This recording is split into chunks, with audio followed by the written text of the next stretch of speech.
Yeah, today topic on this is role of IT in a smart farming. Yes. Do Yes, sir. you want me to? Can I share my like the screen? Yes, sir. You can, sir. You can, sir. Sure. Sir, please share your screen, sir. Yes, yes, yes. I'm sharing the screen.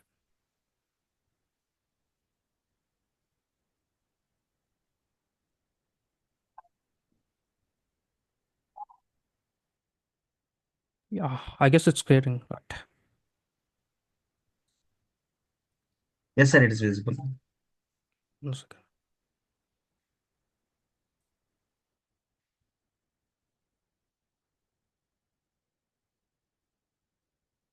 Okay, role of IT in the smart farming. So I just now given my introduction. I mean like the Tatria God. So right now I would like to explain the role of smart farming in IT based. Okay. So introduction to smart farming. What is smart farming here? Nowadays we have seen a lot of due to some improper healed process. Another one is like due to some like misleading of not proper guidance of the pesticides. Another one is we have like a lot of vast land in the presence, but due to some manual issues of the things, we would not know how to grow the things. So right now, on this topic, where I can help you out, like how can we fit this smart farming in these IT roles? How really we can make these things to be clear. So right now, let me go with this introduction to smart farming. So on this, nowadays we have seen the technologies. There are like very large number of technologies are growing up in the market, and due to that, they have some are benefited and not benefited. But basically, coming to a part of this farming in this farming process, by using this artificial intelligence and machine learning on this smart farming, we can make a lot of things to be increase the growth. Let's say there are a lot of nowadays we have seen there is a large number of population are increasing. So how a man can fit here? That's my basic rise of the question. But coming to part of this thing, using the technologies proper acquiring the proper technology on the proper time can increase increase the things to be put together, and it can be easily grown. So right now, my main goal of the thing here is smart farming integrates the technology into the traditional farming. So how can it like fit to the traditional farming? Let's say basically, basically in the previous, there was due to when the farmers go to any of the suggestion government facilities and other things. In previous days, there was a traditional farmers grow only when they need something about the things, they'll go to concerned government sectors and like where they can suggest some crops, or else some farmers will just go with the random cases, and this may sometimes lead to a loss also due to infertility proper guidance of the things and which fertility to use and which not to use. So basically, on this thing and a goal of the and a goal over this topic, the goal is increasing the efficiency, reducing the waste, and enriching the crop yield process. We can reduce the cost, and we can grow the proper crop or the proper right place with the help of artificial intelligence and machine learning techniques. So on this thing, on this equation, another one is like I'm going to go with the technologies, core technologies like IoT, AML, and a blockchain based heal process of the crops. Okay.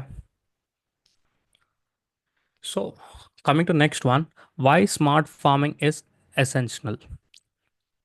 Why? So why in the sense it's quite easy. Let's say if you want to water the plants for a while, due to when I have seen some of the impacts when I was like a part of developing some of the projects, in this aspects I've just seen due to improper of water on time and improper of let's say land fertility. Another one is due to some bacteria on the crops. Farmers are like not exactly taking care of the things, so due to the improper of this proper grass on let's say water on the case on the grass, what happened here is Due to some, they don't know how the things are going up. Like, let's say if farmer is planting, let's say the plant need for every 1 hour of water, example. So in that case, what happening is farmer what is thinking, but he's thinking that water is enough, but that is not the case here. Due to that, there's a large number of plants are like not in proper manner. Another one is like, now this due to this they made a chance of like, like a drawback of the things like, crop growing may not work out properly, and impurities like, will not work out things. Another one here is like, smart farming essential here is what I would like to suggest on this topic is, we can take a part of this smart farming, like, go with the IoT. This IoT is nothing but internet of things. My suggestion over here is we can monitor the things, like, especially we can monitor proper like, health status of the plant, and we can proper monitor the water level conditions, and we can also monitor with the proper like, soil moisture sensors. Another one is we can monitor proper climate. Another one here is like, with the help of these things with the mobile application, farmers are anywhere of the part of the world, they can monitor their fields with these technologies, so that they can come to know that, which time what the plant need in this part, like, smart farming essential, a need for this resource to optimize the sustainability. So this is about the smart farming. Coming to the next part. So now let me go with the role of the IoT in a smart farming. So coming to part of IoT, what is IoT? Nowadays in the world, everywhere is IoT, like Internet of Things. Let's say if I want to turn on the water pump, uh, I can achieve this with this technology with this IoT. How in the sense like taking some kind of hardwares and implementing them in the farming for the smart farming purposes. Here the manpower reduces. Let's say if example, let's say there's a heavy burden of the works are there. In that case, let's say there is a need of large number of labor. Okay, for that reason, what happens is due to some issues, like they may chance of postponing the things exactly. For that reason, there may be chance of lot of losses at the day. For example, let's say, about the growth of the population right now in India. Okay, so in that case, India is also meant for exporting the like, food items to outside the things like crops, let's say any other food items, dal, etc. On these things like, they must exporting, and how do you think that can be calculated so easily in this world? This is like crucial of the world is very far, I mean, like very high number of people. So how exactly these things are going to be fit? So today here is I would like to say is IoT in the smart farming is this is nothing but where we need to monitor the plants. Let's say if I want to monitor the health of the plant condition, where I really wanted to monitor the things like, I want to know the status of the plant. Let's say what is the health status of the plant. Another one is which fertilizer can be used on the things. And let's say according to the weather conditions, let's say this is the major one where we need to look forward for the weather conditions. Weather conditions here, let's say according to the weather conditions, we're going to plan for a crop basically. So this is okay, but there may be chance of slight changes in the weather every day. Like we have noticing from past few days, it may be changing the weather conditions. So according to that situation, and by like prediction the models, we can go with this previous data model things. So in coming slides, I would like to tell you like how exactly this prediction going to work with this farming. So right now on this part of this IoT here is, if I let's say if I want to implement a water boring, like, automation like the systems, every 30 minutes it need to plant a water. So based on this acquiring of this smart farming IoT system in the fields, it can increase the production of the crops, and it can increase the production like in a real life example. So let's say on average, like let's say there's a tons of like a paddy is generating up. So in this tons, let's say it's a 1 ton. So if you want to increase to like 4 5 tons, so what my suggestion over here is acquiring like a role of this IoT with the farming can increase your production like 5 to 6 times of the tons. So why here is simple, like, choosing proper like soil. I mean like soil which type of crop can be grown. Another one is choosing proper water monitoring levels. Another one is choosing proper weather condition based on the things. And with the help of when are you getting with the tractors or something, I would like to suggest here is avoiding these large vehicles of the thing can reduce the cost. Where basically, let's say if you are going for a scenario for a cost effective one. Okay. Nowadays, quality also got increased when I just when we personally look the like dal, another one like crop, other things. When we can touch on the things, it's are like completely they are like not maintained in a high quality. They're like completely used the fertilizers. So basically, how can this can achieve in a less price here is by acquiring this technology, it can reduce the labor so that farmer can produce a good number, good quality over here. How in a sense, like on average, let's say tractor like let's say it's giving a mileage of 8 kilometers per hour, 8 kilometers. Okay, how exactly 8 kilometers? So if you're using the same technology with a drone, let's say with a drone technology, where you want to use the sprinkling of a fertilizer in the field, how much it cost on average, like charge, it's only charging only cost you like 10 10 rupees something for the charge example.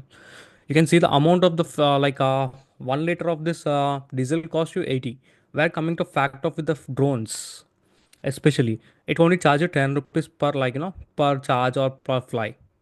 You can use this technique to reduce the cost.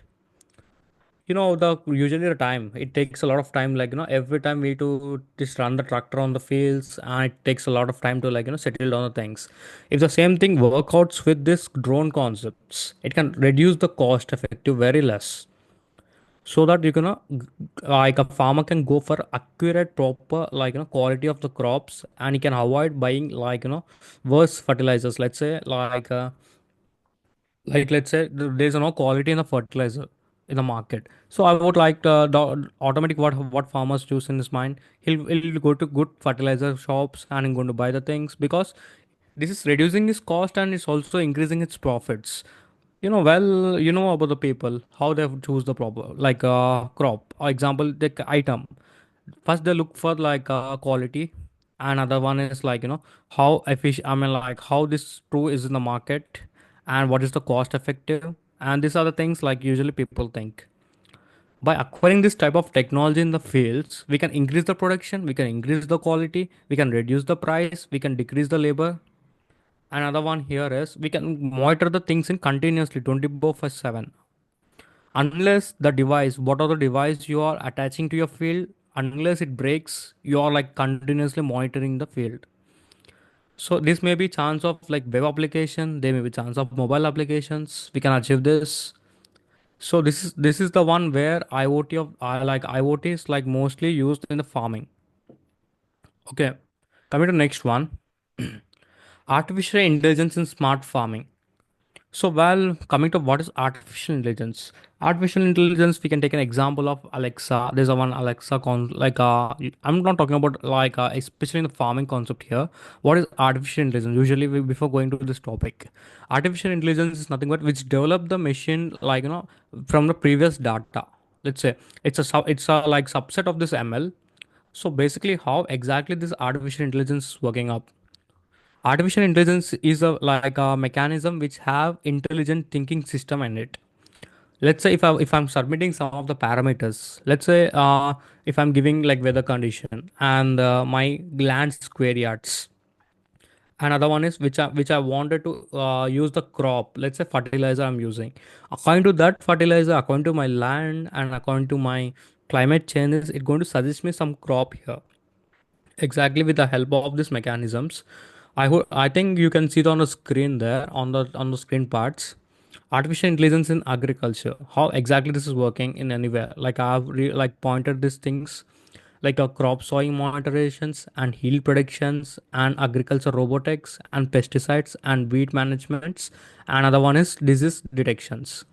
By using this IoT, just now we are talking about the devices, not exactly how the mechanism was working in the working in the field. Okay, so right now on devices, we have seen how these devices were kept in the field and how they were helpful.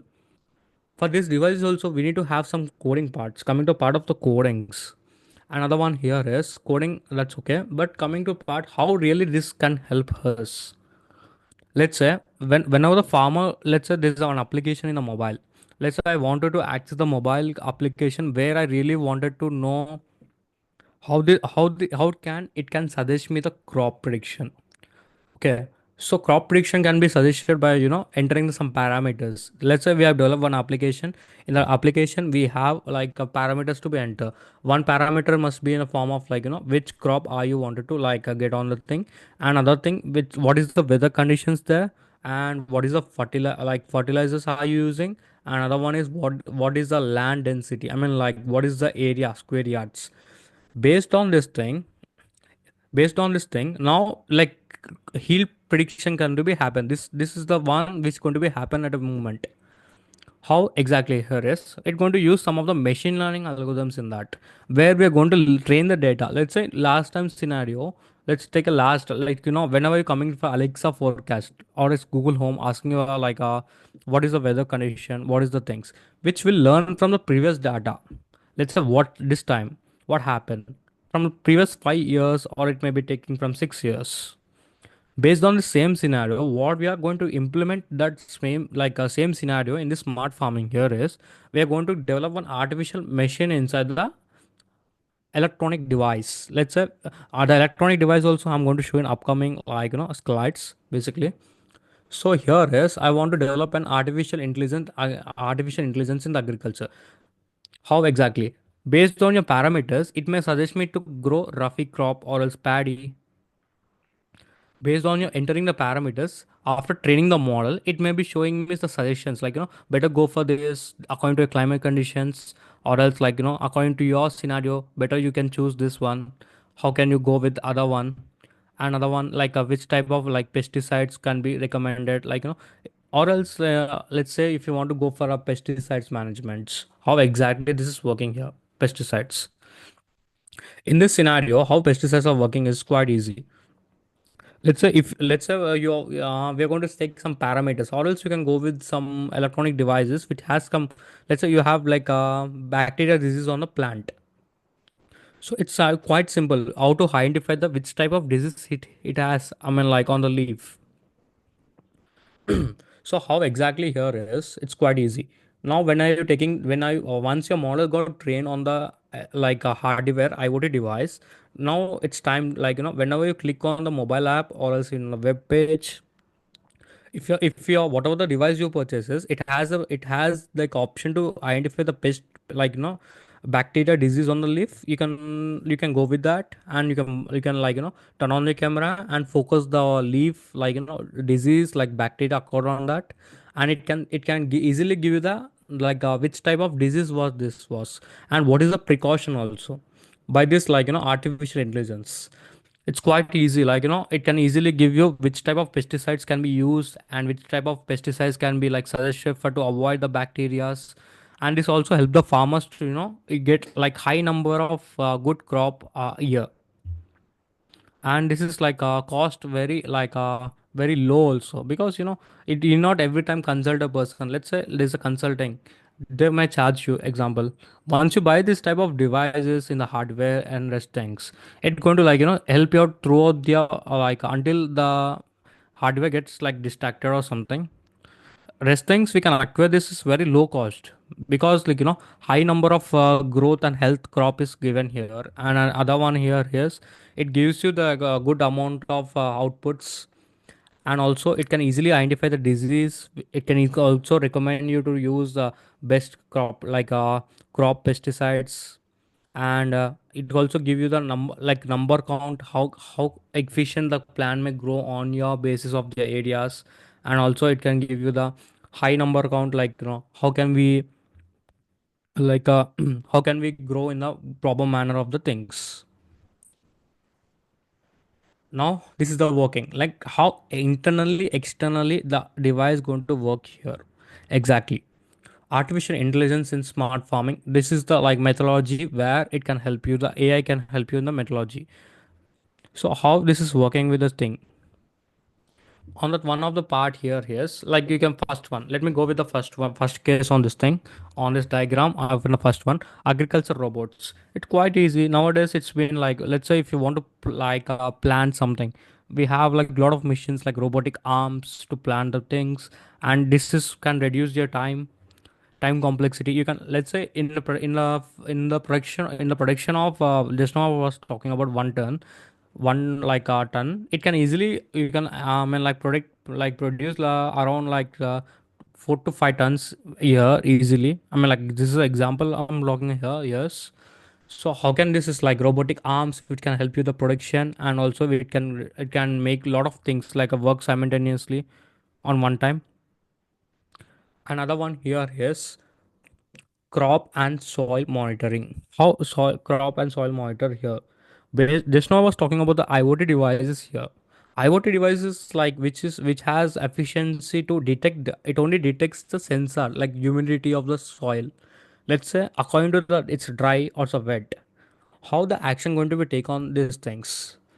Let's say for scenario you wrote a code example stating that on the based on the like water, let's say like 10, php like pH sensor like 10, it decreases, it's like acidity, those things have words, right? Same scenario on this thing, we would we can make a scenario. Let's say 5 number is there. Based on a 5 number, the motor must not on for scenario. Let's say if the number count is less than a 5, the motor must start watering the plants. In that scenario, what happens is sometimes there may be glitches. There may be glitch of like you cannot know the count numbers due to some issues. In that scenario, I'm going to introduce AI basic solution for this. How exactly AI going to work? It's not only calculated on the basis of the one parameter here. It's going to take multi parameters. Let's say I want to use like a based on the a humidity, based on the water level, based on the crop monitoring, based on the health conditions. I'm going to take one solution called AI in this. How exactly AI is going to take in this is it's quite simple. Based on this parameter, it calculates the average. Like, let's go with the average.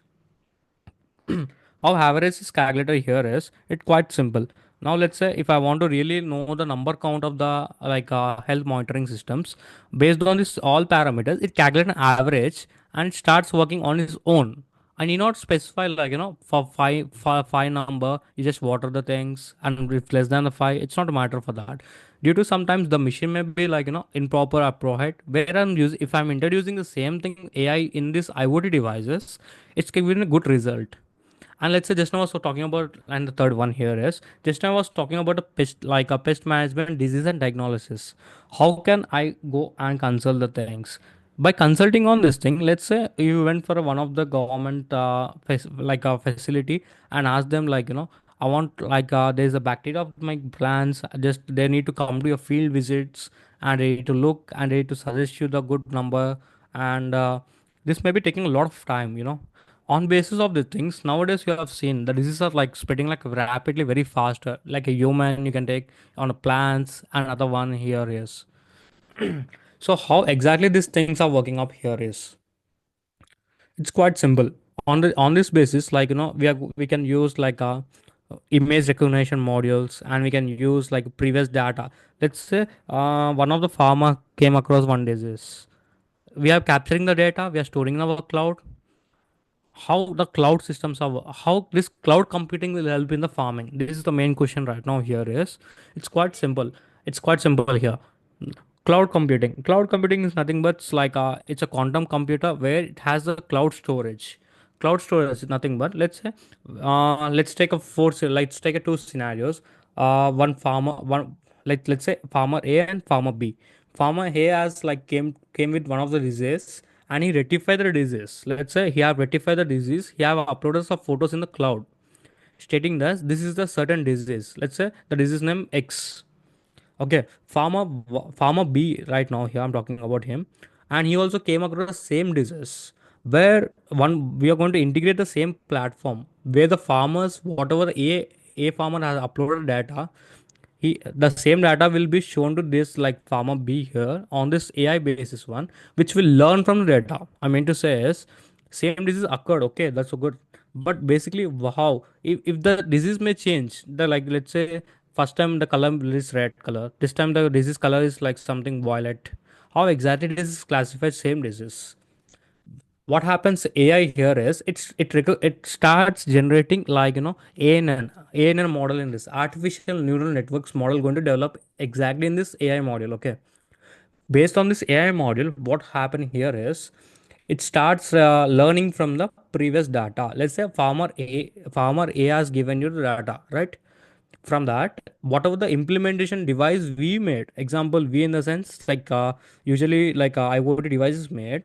How exactly this the concept, the data set, what are the data is there inside that, that was like kept here on this AI basis solutions, like AI based hardware devices. Okay, on the beyond that basis, what I would like to say here is it will search from the data. Let's say b like a farmer b have given one image. Okay, according to that previous data, let's say there was like pattern was matched. Due to some pattern may be matched. On that pattern matching, it may be giving a good like suggestion, like let's stating that this was this certain device X. Okay, so this is the technology we can implement so that time complexity will reduced, and it can also suggest you the pesticide. Let's say farmer A has updated some fertilizers stating that I have used an com example com.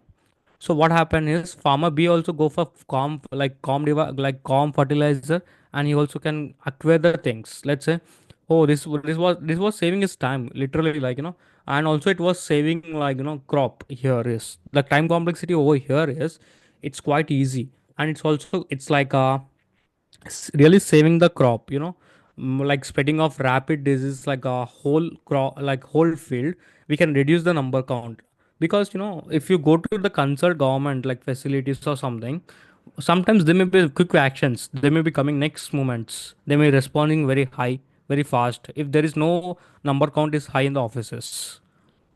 So by acquiring this type of technologies like IT technologies in this smart farming, you can reduce the count here exactly.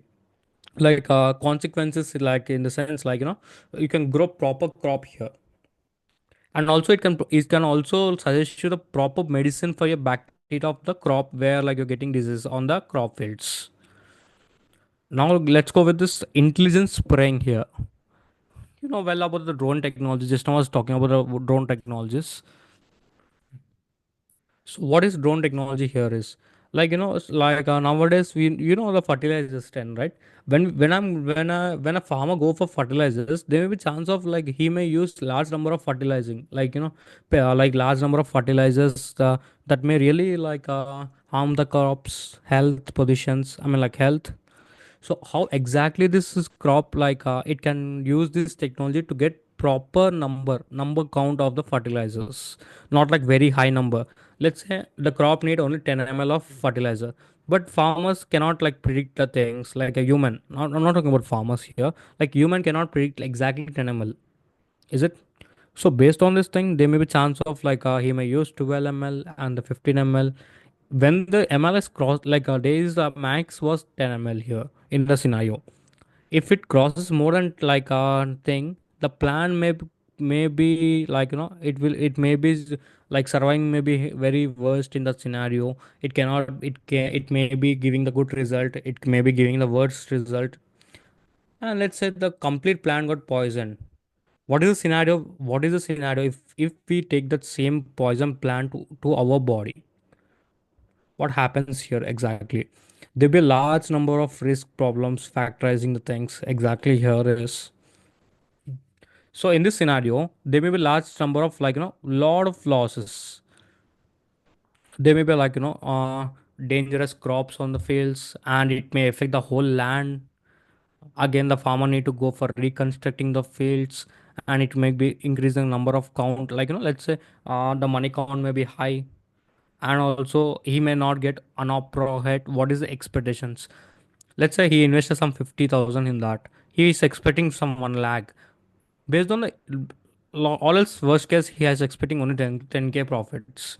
In that scenario, what happens is if these things are going up in wrong manner, what exactly here is happening is it may be what is investment 50. That may be coming up, that may not be coming up in this scenario. Let me be 30K. What is getting? There was 20 loss here. Exactly.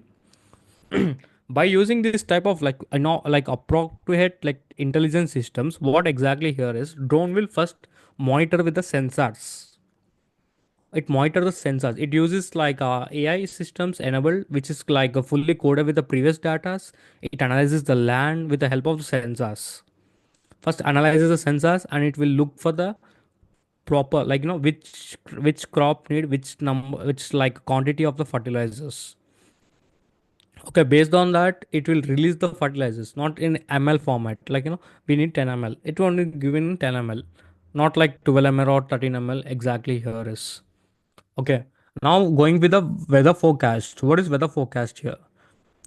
It's quite simple. Let's say if the rain is happening, going to be happen somewhere like based on this forecast, there may be chance of some farmers may think like it may be rain, but it may be chances, may not be chances sometimes. So how this AI integration system going to help this weather forecasting is it will predict the humidity. Let's say there's a humidity nearby the land. Exactly, it works with the humidity. It predicts like there may be chance of rain in this scenario, so that farmer can be ready, and he can use start like rainy season crops. You can go for rainy crops. It can like you can acquire the proper like growth of the plants. And this is about the AI solution, like AI based solution for this intelligent farming. Okay, let me go with the next one. So machine learning, how exactly machine learning is performing here? It's like it's a sub AI subs like it's a subset here, right? So right now, how exact internal system? I'm talking about just now. I was talking about a bit of outside system. Now internally of the body of the system, how exactly things are happening here. Just now was what I was talking about. The thing is, I said you like it's learned from the previous data. Is it like farmer A has given the things, farmer B has taking the things. So like what happening is initially we're going to have this database systems. Okay, on this database systems, what exactly here is it going to take the data processing, like based on your a, let's say he has one farmer A has collected all the thing of like pesticides, like diseases, and let's say he has some like which crop can which fitted for which year or else which season. So the whole data set got like fitted into data set. Okay, from this data set it pre-processed according to, let's say if someone give the input as summer, so mango, mangoes, right? On the summer we get mangoes usually. So on this scenario, based on this temperature changes and this is the things, it may suggest you if due to the it may be humidity high, or like on the summer seasons, it may be suggesting you go for mangoes. Okay, how exactly this is happening here? Data pre-processing is nothing but let's say they may continuous. Let's say you kept a one IoT device from morning 6 a.m. to like until like midnight till 12. Let's say in between there was no like values was noting initially. They may be sometimes when you want to train the same model, there may be chance of glitching like something due to missing of the values. Same thing, what exactly we are going to do here is after data pre-processing is nothing but cleaning of unwanted data from the database, which is like to in order to make the machine efficient in the like suggesting the proper crop. There may be chance of unwanted data. In that scenario, I'm going to remove that unwanted data so that I can develop my machine into very proper, which can suggest me very like good number count for this. Let's say if after entering my some parameters, it must suggest me a good crop, not like it's suggesting me some rough crop, and there may be chance of like loss numbers. So for that reason, what I'm doing here is data pre-processing. Data pre-processing is not about removing the unwanted data from the data set.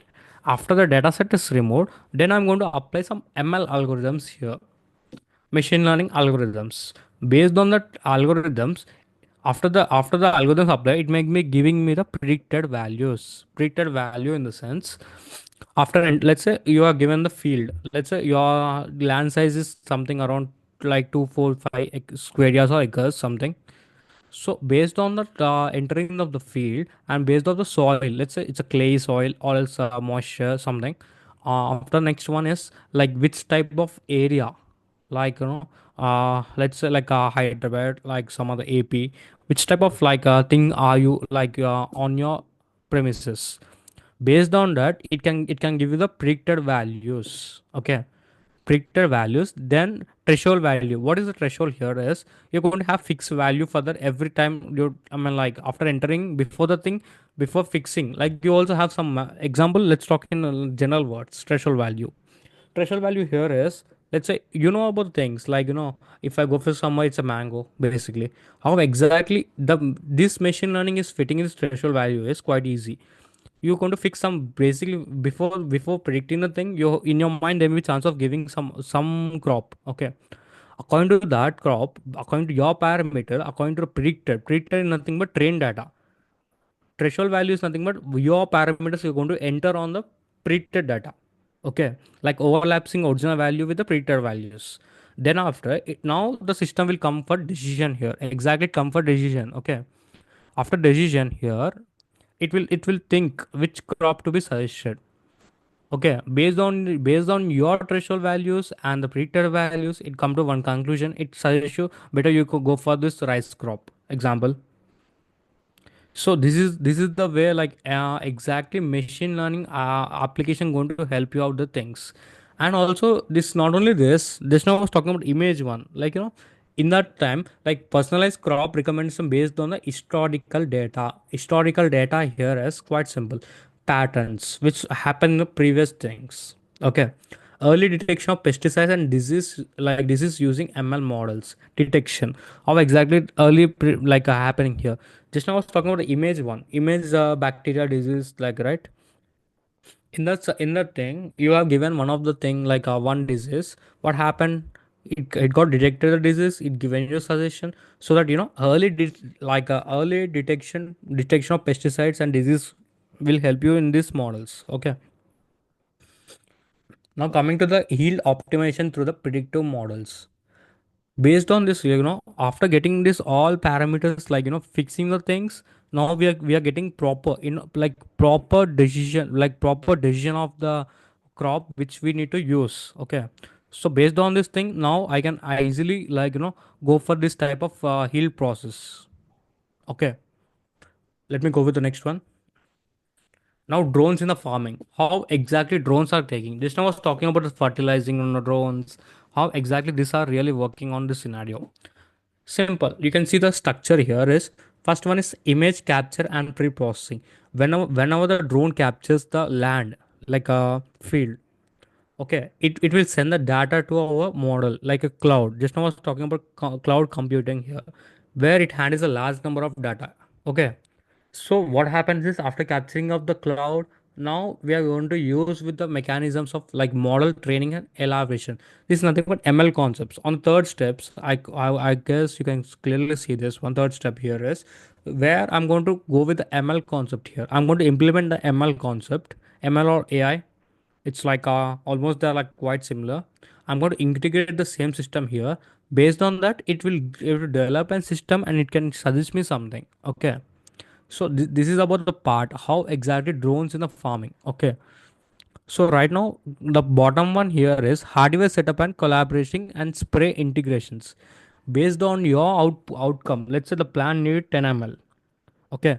For that scenario, how exactly this is really working out? So basically, after one, just now I was talking about ML concept. It's not like you're fixing the value, let's say 5 ml. After 5 ml, you must sprinkle. After 10 ml, you must sprinkle. It's not a matter there. Once the detection happening upon all parameters, like let's say all sequences, on that basis, it will predict the things. Now, when I just looking at the thing last one, hardware setups and software setups will be collaborating with this drone. Like hardware, nothing but IoT device. The drone is IoT here, like Internet of Things, and it consists of sensors and it consists of like hardware, where like batteries to fly and motors and like emerging the hardware setup to sprinkle the fertilizers. And how exactly this drone is connected to the, why IoT is involved in here is, it's quite simple. Let's say if you want to communicate with the, let's say you have developed one of the ML model using some machine learning algorithms, using some Python libraries. So in that exact system, how really it will collaborate with the system. Okay, for that scenario, you need to approach with the IoT consoles. Like they have we have a lot of things like ThinkSpeak networks, like Blink apps, where this is consist of IoT cloud servers. Okay, in the market. So acquiring them and integrating our hardware system, and that is also hardware system, and integrating our software system which we developed using the thing, it can be efficient enough, to take the things and learn the things exactly. Based on this thing, it will suggest me, like going for like right left, and taking inappropriate action on which plant need proper fertilizers and real time. Okay, prediction farming with a real time like time data. Drones provide detail like imagination, enabling farmers to identify the crop health and deficiency and also needs.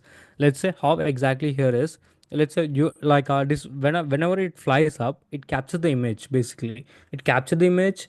If something goes wrong in the image, it classifies, like it may be chance of, whenever I'm using computer vision, especially in the computer vision, is when I'm using computer vision in this farming sectors, it will look the image in depth.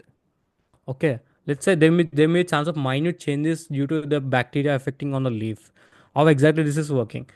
Based on the image capture, it will send to your model aberration. That is nothing but your software which you developed. On that basis, it's going to suggest you some alternate, like to get rid of things. Let's say that may be chance of health, that may be giving you good fertilizers and rest things. Okay, now let's me go with the next one. Now drones in the farm, same thing. How really these drones are really helping us? Pesticide control and monitoring, high resolution cameras with thermal sensors.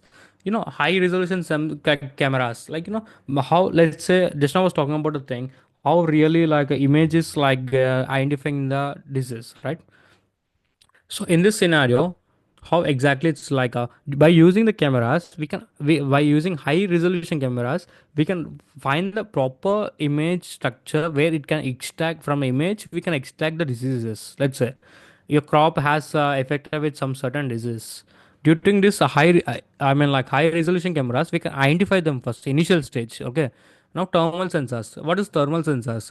Thermal sensors are nothing but monitoring the plant health conditions. Let's say there may be chance of some other issues, and drones allows for early pesticide disease detecting, minimizing the crop damages. So what exactly here is, it's quite simple. It will help us to, like identify the disease detection, like minimizing crop damages. How, in the sense, when are you flying the, like when we manually go to the field, when you look the field, it may be not giving you a good number of chance. Some crops, some plants may be missing. You may be missing in the field. You cannot go touch each and every plant, right? When are you flying the same drone concept here, when are you integrating a mission, it can read each and every crop on the things with the high resolution cameras. When are you going for this scenario, it monitors each and every plant. It will not leave only, like by manpower. There may some, like man is not by profession is very good enough here, because every man make a common mistakes. Okay, like humans make a common mistakes, it happens. In that scenario, let's say he left one of the crop which is really like over, let's say, over bacterized with some fungi, something. In that scenario, it may affect the whole crop. It may be damaging the whole crop early morning. Let's say the farmer didn't sow at night. Rapid spreading of the disease is quite easy. Same thing by morning when he wake up. Example, what happens, like commonly, not morning by morning, I would like to say is, by chance there may chance of like spreading is high. By morning it may be crop, it may be like damaging the crop here exactly. By using this type of technology, we can reduce the things. How, in a sense, each and every corner of the field is covered with our drones, with using good cameras and good prediction models on that. Based on this thing, we can reduce the crop damages. Okay, now just now was already setting about the, like the fertilizer sprinkling. It's quite simple. Like human make the mistakes, just like like human makes the mistakes. Like they will not proper inappropriate usage of 10 ml. Same scenario, when we go with the drone technologies, it has the sensors, right? Sensor, when we code something, if we want to use some sensors, when we code something, let's say if I want to only go with 10 ml, it only, like drop 10 ml. Let's say you can take consider as a petrol bunks, you know, the amount, what the amount you enter, it the same meter, like, meter, it will glow up and it gives the same amount of the, according to the amount, it can make give you the petrol. It's quite simple. Okay. Now going with the disaster management in the agriculture, drones quietly as like assets the damages caused by the floods, drones, storms, and it recover the planning. It's quite simple. Based on your land parameters, let's say there may be chance of, like, sometimes it may be affecting due to improper mapping of the things. So better like choosing proper mapping of the drones and choosing inappropriate, like, proper let's say impacting of environments and other things, this can be avoided. Okay, now let's go with the next one. So right now, smart irrigation system, how really this smart irrigation system is working. Let's say if I want to if I want to plant a like a plant, if I want to water the plant for every 2 hours. Nowadays, we have seen a lot of applications are coming up. Once you develop the hardware system, we can integrate the gateway service with the cloud. Cloud is nothing but connected to our mobile application. Okay. Let's say if I want to set an alarm in the sense every 6 hours you wanted to make the like water the crops. You can set an alarm stating that this cloud will store, like, stay for you 24/7. It will suggest you according to your scenario. It will suggest the gateway. This gateway is nothing but it connected to IoT device in your fields. Okay, like sensors, I would like to say. Sensors on right time, it on right quality, it can, like, increase the proper production. This is the main, like, main scenario on these things. And also this can be reduced the usage of the saving of the water. How exactly here is, basically when in the fields, when you go for the fields, sometimes what happens is, if the farmer is not available on certain time, let's say 2 p.m., the government has sanctioned some water for the farmers, like, given according to the timing 2 p.m. In that scenario, farmer is not available in the field. That they may large number of affecting the crops, is it? So basically, how exactly we can save the crops prediction here is quite simple. You can use IoT devices in order to, like, you can close the pump for a while. Whenever you feel like, I want to use this proper, like, pump on my devices, you can start pressing on a button with a mobile, or else if you're, let's say, you are in cloud basis on a web application, better we can turn on from the web application. It's quite simple. We can save the water here, and also it can also save the, like, crop health conditions. Overwater also may be spoiling the crops. It's not like limited. It must be limited, and it must be limited format, and it must be on proper time. Okay. So this, by acquiring this, like, smart irrigation system, we can, like, propagate quality, like save water, like right quality. Another one is completely, it's like AI developable water and right time. At the right time, it can I mean, like, it will, like, suggest the water to flow in the field. Okay. Now going with the how exactly this is happening. This is happening. Water is happening in the field. Like smart irrigation system working model. Let's say now, let me go and, like, go with the thing. This is the hardware. Let's say we have built like a hardware called with a Raspberry Pi, or else you can go with the Arduino structure. From previous data, whatever the database, let's say you are given 2 p.m. and 2 p.m. I want 500 ml water to be released. Example, 500 ml I want to release, not like 1 liter. Example, on that scenario, what happening here is, from the database, our hardware device like Raspberry Pi fetch the data. Let's say our user gave at 2 p.m. only 500 ml, not more than that. Previously, I already have stored my query in the database. From that, it will start, like, fetching the data at 2 p.m. A machine, like, let's say daytime module in a library. In a Python, we have one module called daytime libraries. Let's say on that day, on that day, I mean, like, time, it will trigger the Raspberry Pi stating that from the query how much ml of water must be produced. Okay, or else, let's say, or else if there is no timing, if you want to turn on the manually, even you can use the manual, like, from the application or from the web applications, you can press a button. What happens? The message will trigger, like, get post method will be happening to our hardware device. From that, this main pump left side on the like motor drive will be activated, and the water pump start watering the plants. Exactly, now the plants will get a proper water, and according to this scenario, this is the a smart irrigation system working model here is it's working. Let's say it has with a web application, it may be in the mobile application. So this is the way like we can develop proper water and quality to the plants, like plants or crops. Okay, by this there may be chance of high production in the market. Very less chances of loss will be happening, because by providing proper resources and proper water. Another one is proper quality and things, it can really get in a production with a high level. The source of income may be high, the benefits, and end users like our customers will satisfy with the quality and assurance we are providing.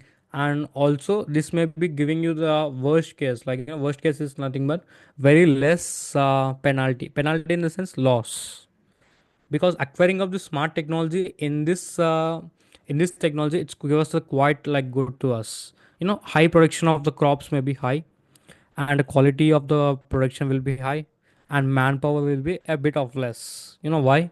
Exactly, we are using all systems are automated, and it is like not like a man-made mistakes, because once the query is fixed on the time, it will take an action. Quite simple. Now future technology in smart farming, how really the smart farming can help in the future technologies. Now let's say if you want, let's know just now we was talking about health condition drones on the right side of the thing. You can see everything, let's say if I want to know about the harvesting status, you can check on a mobile. It's quite simple. Let's say tractor, how much it's mining in the field. Let's say you can easily monitor, is it like really effective, can I really farm here? You can easily fetch the data. And another one, field sensors. What are the field sensors? It's quite simple, like knowing about the pH value of the soil, let's say water conditions, let's say how really this is going to work out, and what is the water level, can really it can help us. So this is the thing. Another one here is, again, based on these parameters, what are the things you are doing, like what you are getting from the real time data, beyond this basis, it really suggests you the plant, which crop can be healed. Okay, by these concepts, what happens is it's quite easier to go for the production. It can easily give you which type of really crop healed can you perform. So acquiring of all things, whatever on the screen I'm just showing, farm data, combining of harvesting, and security bot. Like security bot is nothing but helping you out from the wild animals. Drone technologies identifying the proper disease, pesticiding, applying pesticides like fertilizers, and watering system like our small devices. And this combining of all these things, it really helps the crop, like a field, to be really heart of the thing here is IoT here. IoT is nothing like IoT, integrating this all things with the internet of the things. Really, you can monitor the same, what is the same scenario happening in your mobile throughout the world, where you are. By this you can come to conclusion by this you can come to conclusion that really my crop needed to be every 2 hours it needed water. You can easily identify, let's say, which type of really crop can you go for the productions. Another one is really which farm, which type of farm drones, fertilizers I must use here.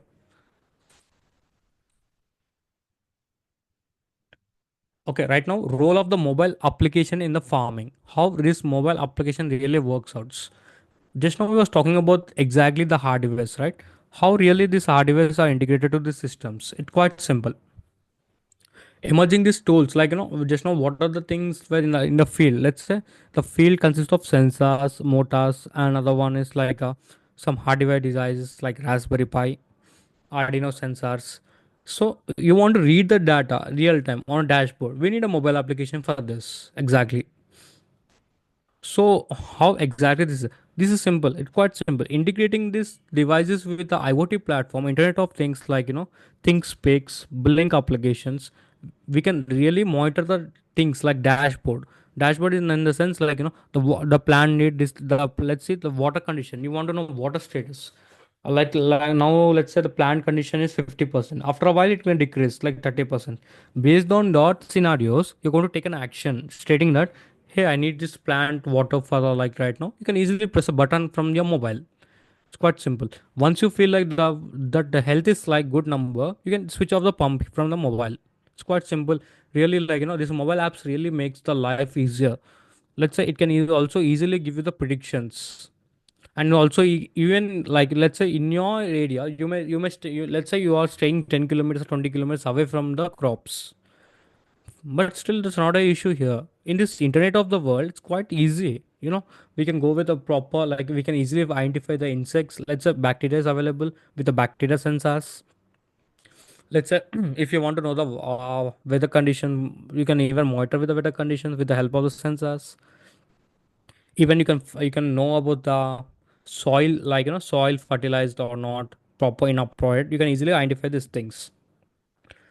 And this is the scenario. Let's say if you develop, by chance, if you have developed some like self-driving like tractors or robots in your fields, you can easily use them with the help of this mobile application. You can start driving, like there's no other person needed for these things. It's quite simple. You can build a device, you can connect the device. It's quite simple with you're integrating the device with the Internet of Things in order to communicate with the client to server, server to client. And in between there may chance of not in between there may be hardware connections where it will start doing here is client server hardware. Okay. And it's going to be happening a parallel process. Once the hardware get a result, it will fetch, it gives to server, server will store data, and user can easily monitor the data. So this is the flow of the things, really the mobile application making in the farming. So this is about things about the, thank you for this. Another one is my conclusion over here is IT revolution agriculture by enable the precision, efficiency, and sustainability through these technologies. Like we must acquire technologies like IoT, AI, and data like analytics in order to know the status of the plant conditions. What is the plant condition here exactly? And smart farming, like smart devices we need to be using for proper getting like fertilizers and water and enriching the things and productivity. Another one is like addressing the global challenges, like challenges you already know about the things like just now I was talking about the fertilizer number of high, maybe chance of high, and there may be chance of pesticides maybe using high. And another one is due to some disease also the farmers not getting exactly what the precaution to be taken, and there will be chance of lot of losses for them. And also by chance if they are really getting lost, they are causing the same harm to our humans. So this may be a lot of like things are going up very bad manner. For that reason we can acquire this technology, we can go with the proper like recommendation systems, we can identify the global like food challenges. It's quite simply to like it's a key to sustainable and tech drive future in agriculture. Okay, thank you.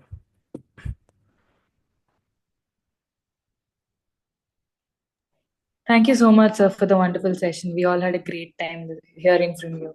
Yeah, thank you. So guys, any questions are there? Please raise your hand. Any questions are there?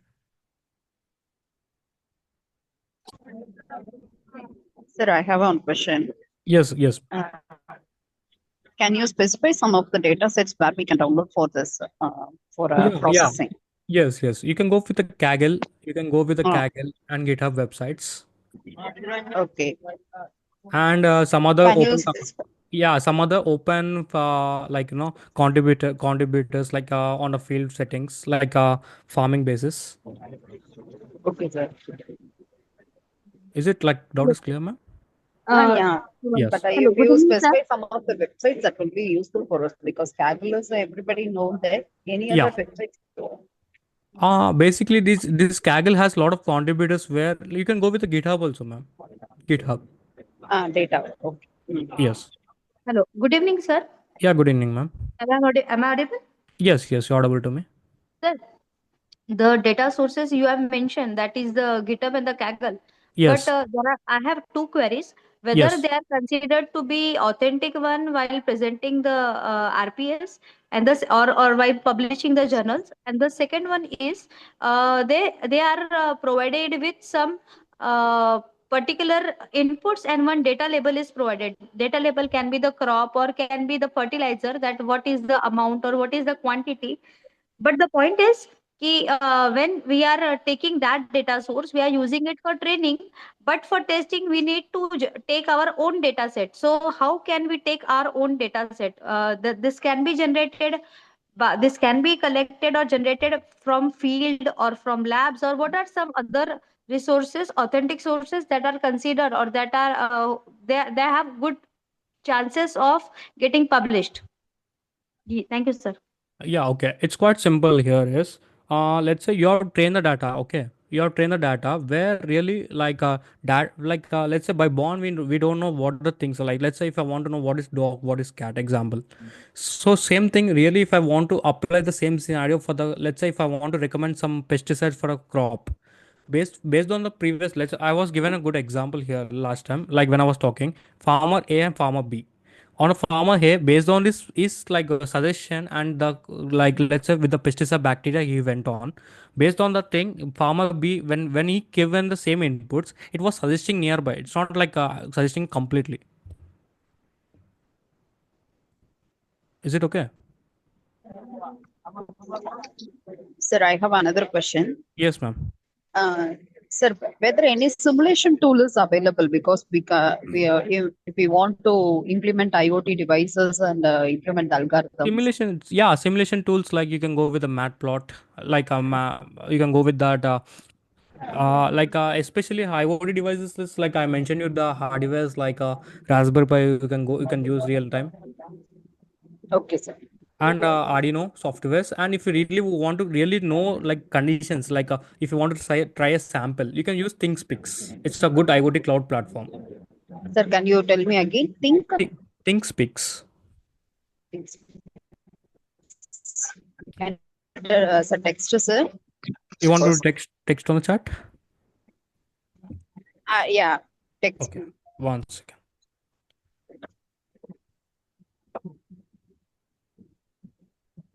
And I Yeah, I've given in the chat box. can based on the So yeah. once you have built a hardware device, then you can integrate this hardware device with this cloud platform.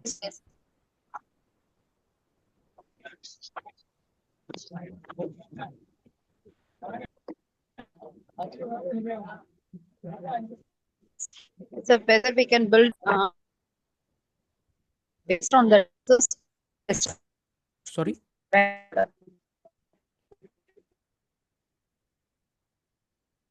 Hello. The disease, plant disease, or what are the pesticides we can suggest?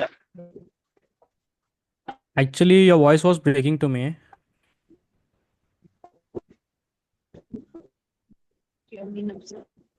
Ma'am, your voice is not audible, ma'am. Please. Hello, can you hear me, sir? Yes, ma'am. Right now I can hear you. Yes. Sir, can we build a recommendation system for suggesting the pesticides for the different diseases of the plant? Yes, we can. Yeah, thank you. Thank you. By using like ML concepts or deep learning techniques, we can start building those things. Like let's say from the previous data you collected one of the things.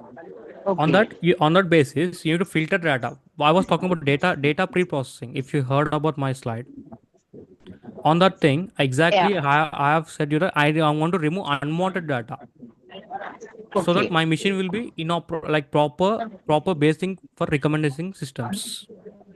Okay, sir. Okay. Yeah. Okay. Thank you. Thank you.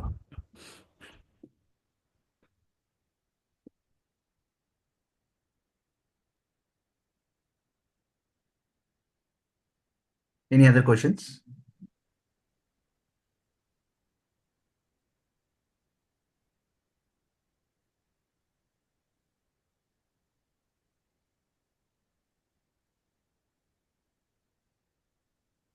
Dattatreya sir, thank you, sir. Thank you very much. Thanks for giving wonderful concept and IT farming, sir. Thank you, sir. Thank you very much.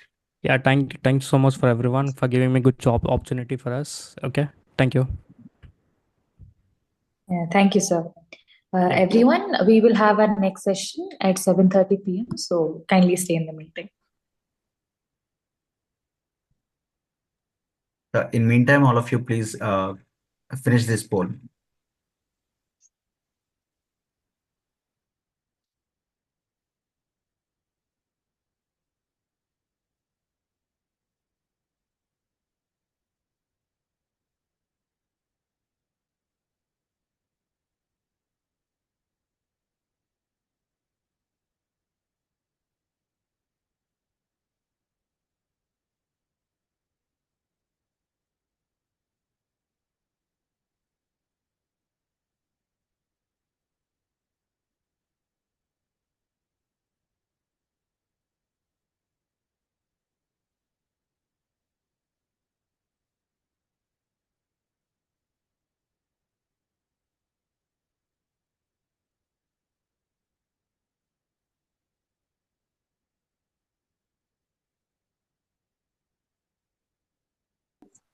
Yes, ma'am. Thanks for updating, ma'am. Okay, just a second, one minute. Actually, I need to put some do not disturb in my. This is I'm using my office time. Yeah.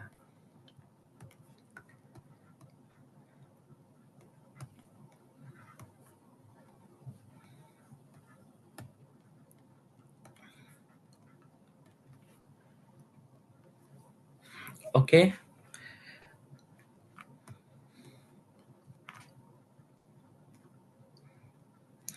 Yeah. So yesterday we discussed about many topics on smart farming, and then IoT devices, the future of farming, how it is going to revolve and evolve. Once it is evolved, what are the key benefits are required to be done, mainly on the sustainability and keeping the sustainability in hand, and then how we can use the technology to build up the on the farming techniques. Also the future of smart farming also we have seen. So technology evolution, at the same time sustainability, and then looking at urban agricultural growth, and these are the topics which we discussed yesterday.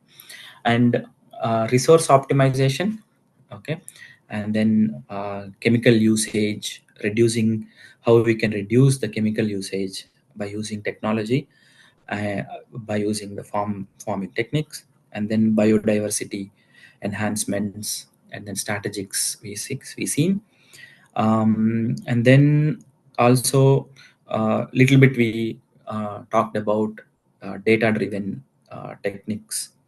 The data is coming from different IoT devices. The investments are coming from IoT devices, and so that the IoT devices can give us a lot of data, so that the operational efficiency can be improved by the analytical platforms, and then diversifying how this can be used in the farming. Okay, and then also eco-friendly technologies to use, so that the sustainability can be improved.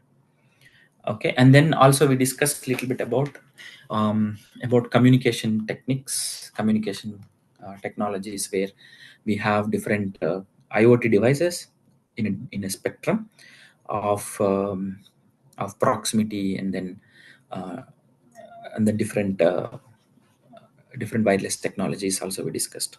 So today what we will do is we will talk about a little bit more deeper into the communication modules of IoT devices, and also look at build upon the yesterday's topics, the principles of farming.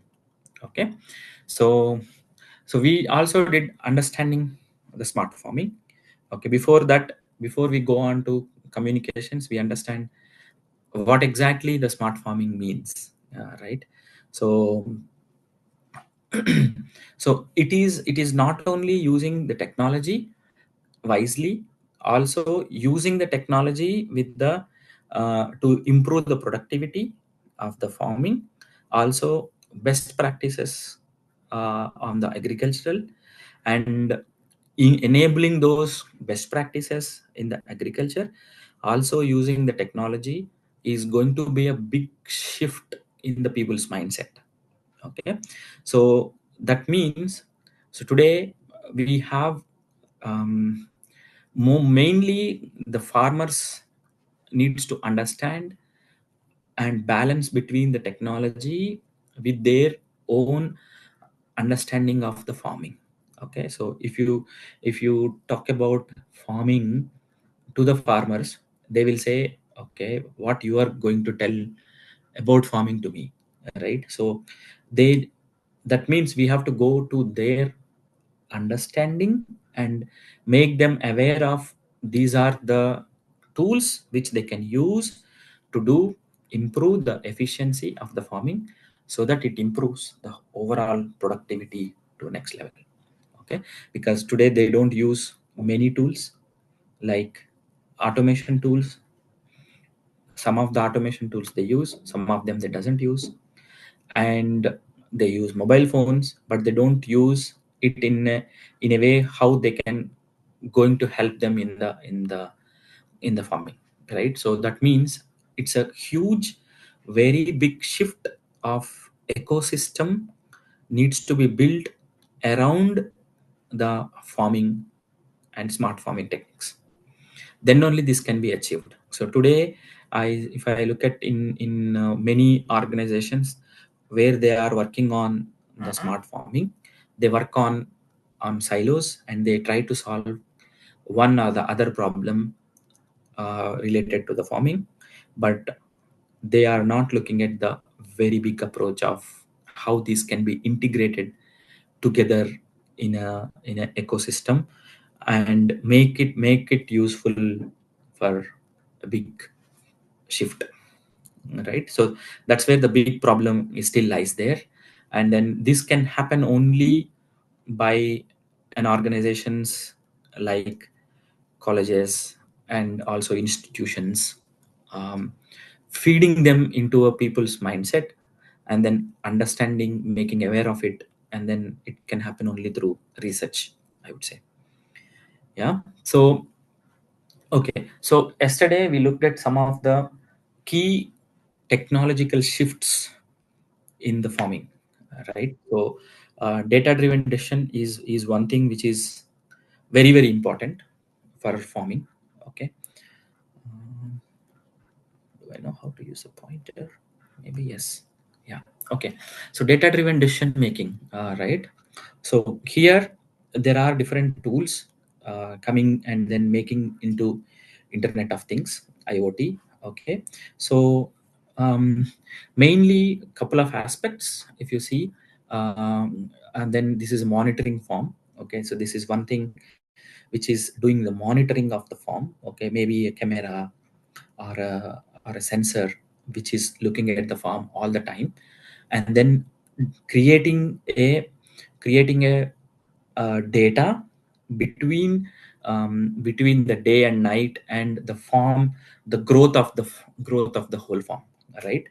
So and then this will give an input to to a farmers saying, okay, so you this is the growth happening, so there could be an effect of or an attack of infection at this stage. So you have to do a preventive mechanism instead of reactive mechanism, right? So if we are doing a reaction, then it is going to be a harm to the crop. But if it is a preventive, it's nicer to have a preventive mechanism. So and then precision farming. Okay, so which is going to be many aspects of the farming, right?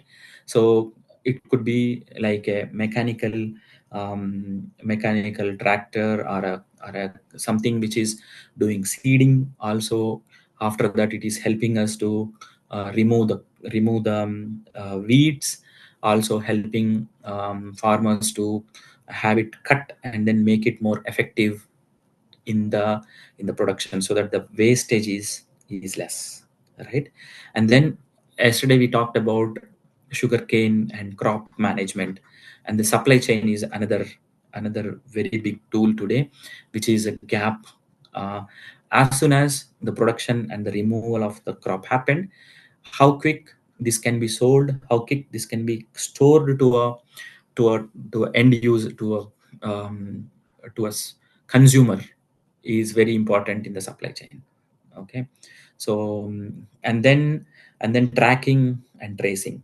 Okay, tracking and tracing, that means after supply chain is took over those crop, and then how it is going to be tracked and then supplied to a different consumers. All right, so these are the data driven decision makings which could help and improve the crop management, and also it improves the efficiency of the whole uh, supply and then procurement, right? So the second is precision agriculture techniques, right? The usage of drones, equipments, the imaging technologies which came out in the recent world, which will help to maintain and sustain the crop for a longer duration of the time. Also, another very important thing here is the weather. Okay, the prediction of the weather. So we might have heard many times, due to the weather non-cooperating, there are a lot of wastage happens in the farming itself, right? So that is another big challenge today, which is need to be used in a wise way so that we can prevent the wastage, right? And then usage of robotics and automated systems to streamline and to maintain the harvesting and the improvements in a nicer way, and then maintain the sustainable practices. Yeah. So, and then increasing the yield, environmental sustainability, right? So always once one in a season the crop is completed, and then what are the practices we are going to use so that the yield is improved for the next crop, right? So that is another data analytics. The data can come out from sensors, and those sensors can feed into what type of yield can be used later on, so that it is helpful for the crop in the future cropping, and it helps in the profitability of the whole system. And sustainability, we are talking anyway. Yeah, the wastage of the resources, and how the farmers can use the practices to reduce the waste and reduce the pollution, so that it is a naturally grown crop, and then it helps also the future cropping. Okay. So so we discussed also yesterday about financial barriers, what we have on the financial barriers today. So the initial cost of usage of the technology is going to be huge, and that is not ready in today's world. It is not ready, it's not fully ready, so that the return on investment, when we call ROI, so for every project, for every um, yeah, so for every development what we do, we have to look at the return on investment. So I am spending so much of X amount of money, and in within how many years that X amount of money is going to come back to me. If that investment is not coming back in the 2 years or 3 years time, 2 to 3 years time, that is not a right return on investment in today's world. So this financial barrier is a big concern for the whole of farming industry today, and the transition to this financial barrier is happening, but it is still a long way to go, right? So technology integrations also, there are no standard protocols, there are no standard mechanisms today to start looking at the seamless communication between these sensor devices, also exchange the data between the devices and the systems and the cloud systems are not there today. So this is going to be, there is no standard way. So there is no IEEE standard, there is no IEC standard, there is no standard. Every company, every organization is working on their own sense and their own way of dealing with the problem, and it is going to be 100 other different standards, 100 other different protocols will come out tomorrow, and then those going to go wide and create a whole of chaos, right? So as I said, educational research groups, educational resources are very, very important to look at, and then highlighting these concerns, and then build barriers between ongoing developments and the collaborative training. With the collaborative training, how these enhancements are going to be initiated and looked at, it is very important. Yeah.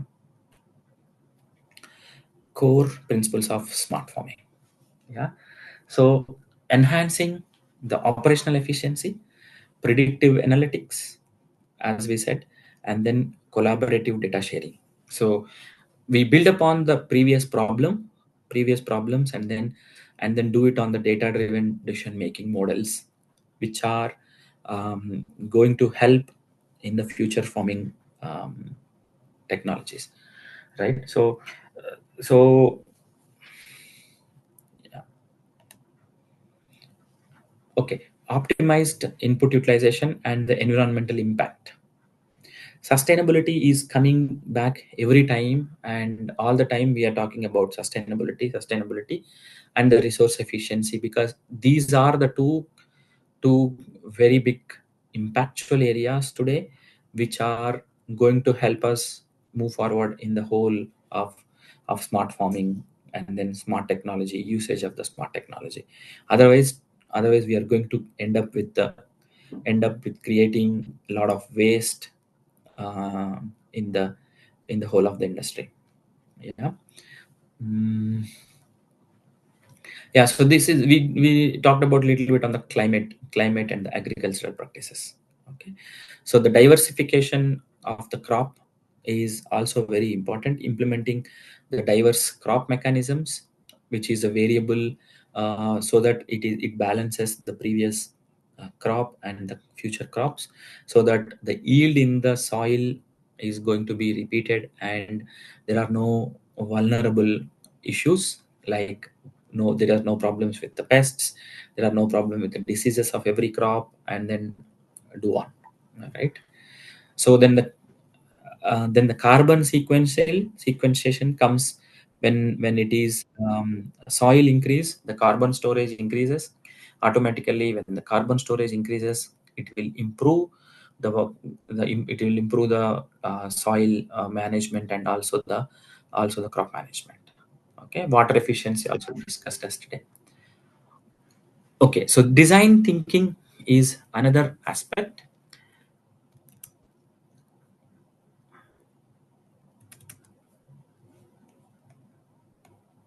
Yeah, I'm switching off the video just to save a little bit. Yeah.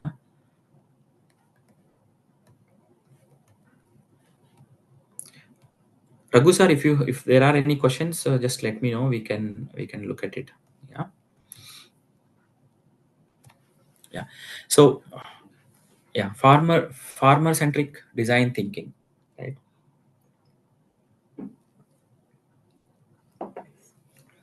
Lot of, yeah, I'm sure you must have heard about different design thinking techniques, empathy, and then psychological design thinkings, those aspects. So definitely today there is a gap in the development of agricultural technologies, where they are, whether the companies are not looking at uh, right designs, right realistic problems. So those can come only only from research organizations. Then the design which is going to go into these smart farming is going to help us in a big way.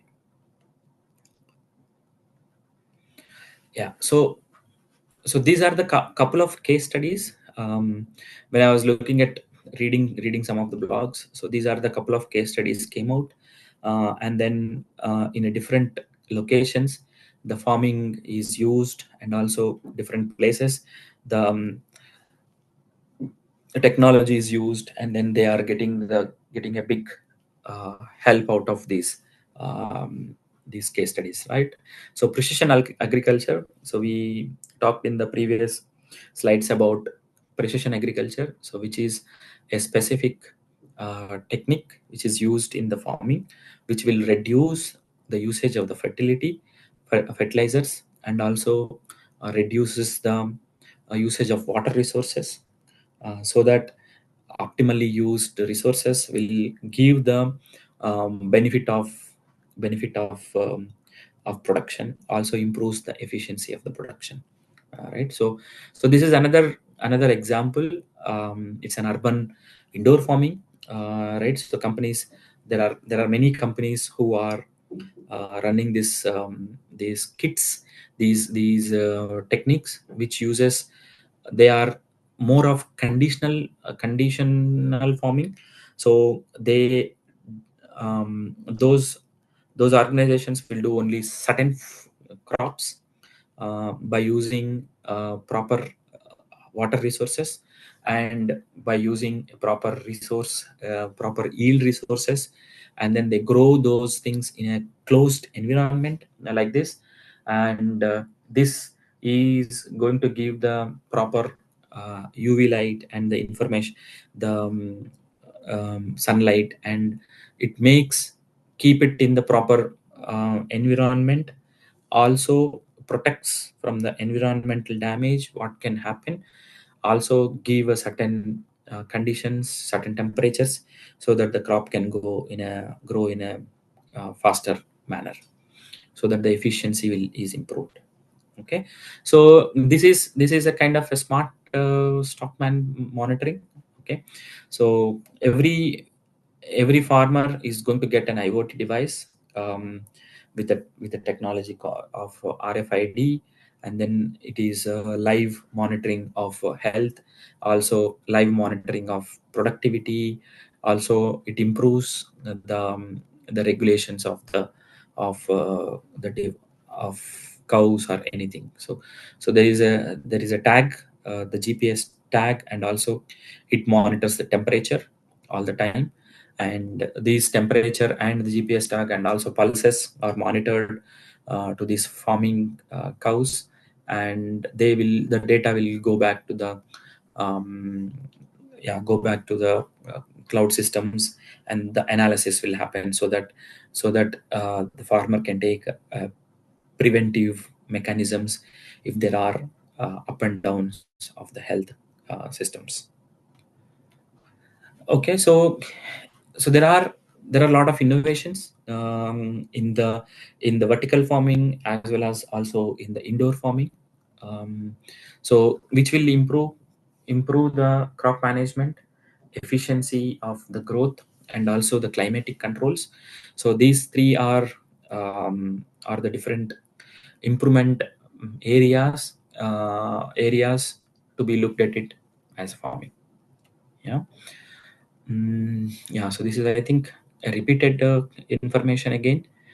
Sustainable farming, blockchain, transparency, and then integration of the IoT with the farming techniques, right? So then we go a little bit deeper into the what are the sensors can be used, and what sensors can be used in a different areas of applications.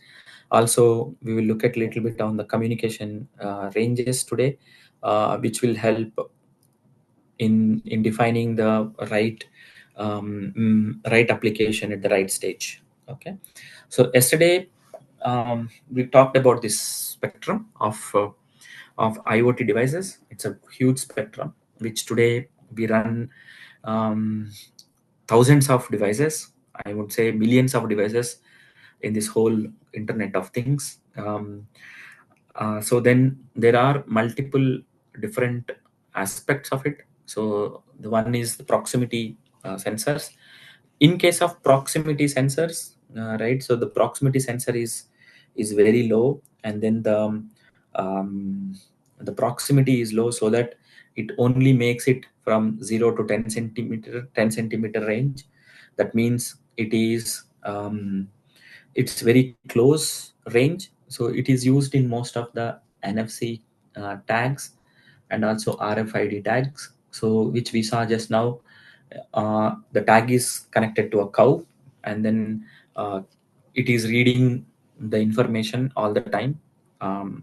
The sensor is reading information, and through RFID or through NFC, they can read out that information and then send it back to the cloud systems. Right? That's a NFC and an RFID tag which is used. But I think in the farming, this is not used, not in a big time, not in a big range. These NFID, NFC, or RFID tags are used.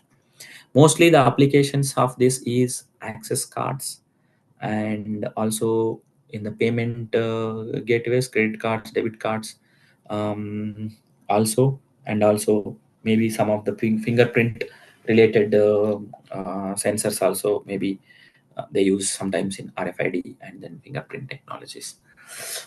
Okay, the next is the wireless personal area network, right, which is called WP WAN, and there mostly we use the BLE, the Bluetooth low energy, and Zigbee and BLE both are sharing the 2.4 gig on the 802.14 band.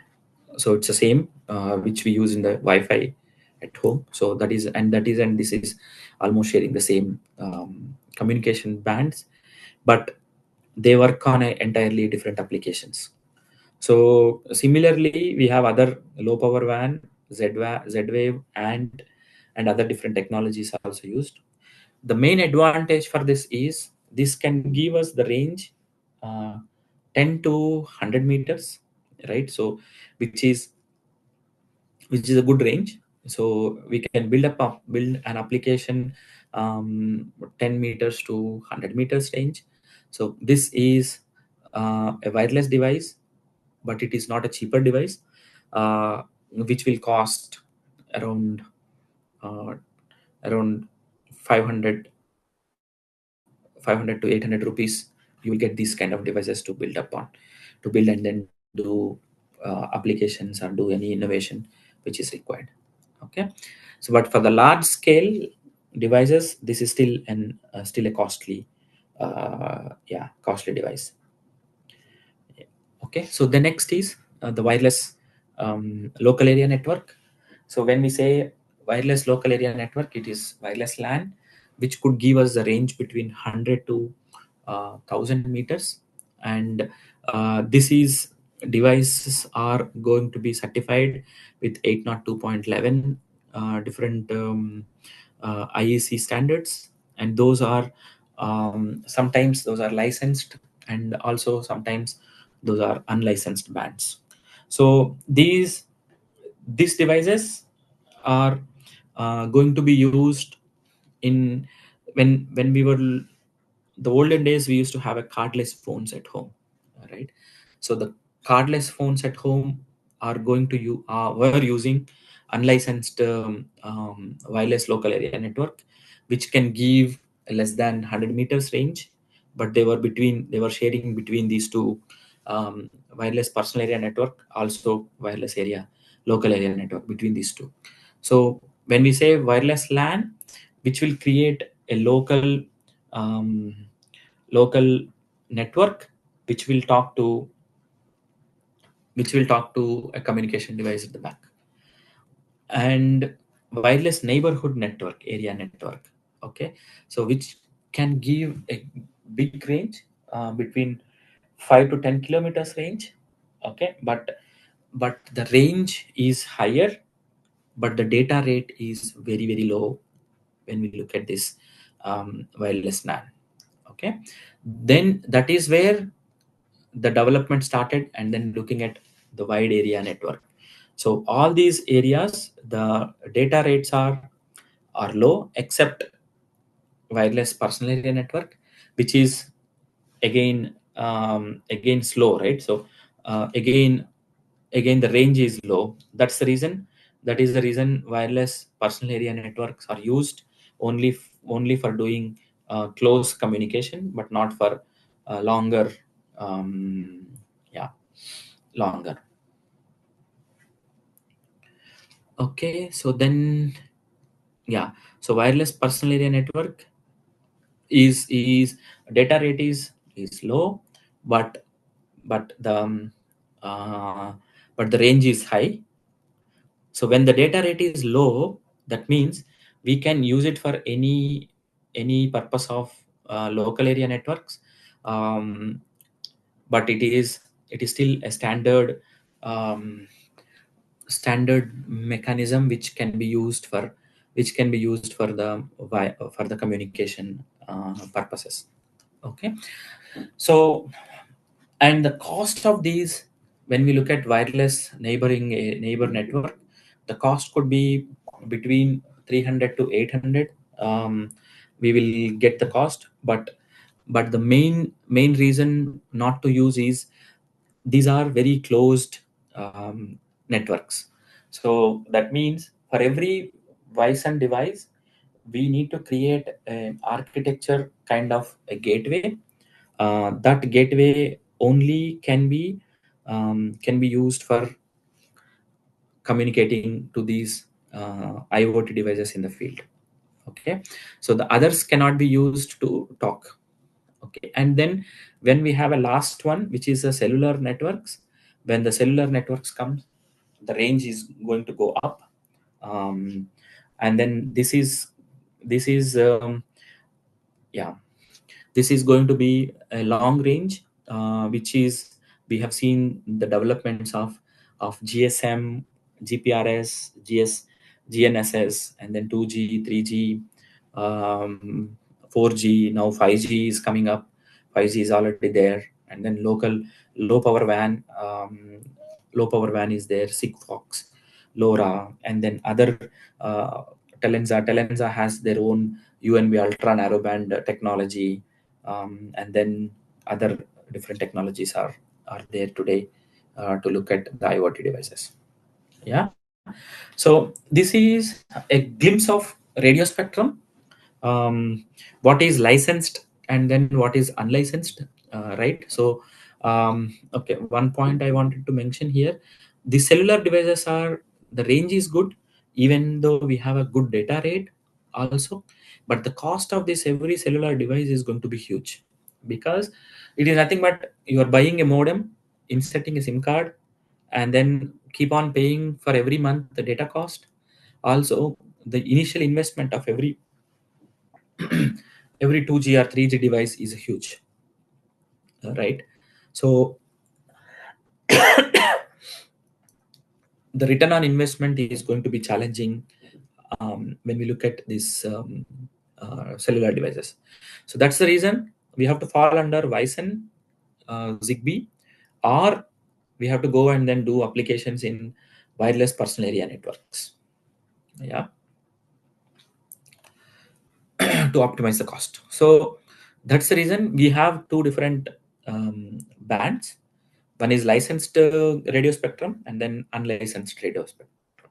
Okay, so what is licensed radio spectrum means? So licensed radio spectrum means it is exclusive for service providers like Airtel, Reliance, or Vodafone, or those people. So where they can play all the communications from the mobile phones to all M2M communications, machine to machine communications.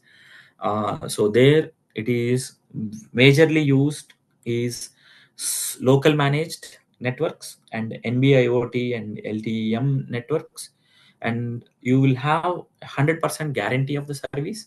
The quality of the service is also high, and there is no duty cycle. So that means all the time, 24/7, you are in communication, you are in the talk. So then it is always connected, and the cost of these connections is also high. Like monthly data rates will be there, monthly data plans will be there, and then depending on the data plans, the IoT devices needs to continue to pay, and then added up costs are there. Okay, so there are upfront costs also, there are subscription costs, and these are maintained by a service provider, so that the service provider is maintaining and then taking the license from a government authorities and then doing it. So, and then in the licensed spectrum there is a private networks as well. Okay, so these are all connected and secured, but when we wanted to have a full network control, we have to go with the private networks. So for example,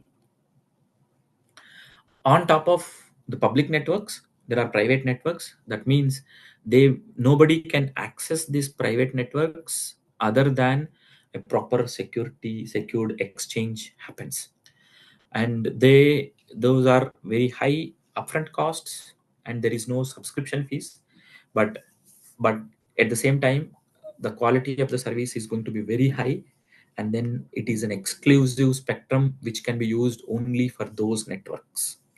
That's the reason this part is licensed and the cost is high.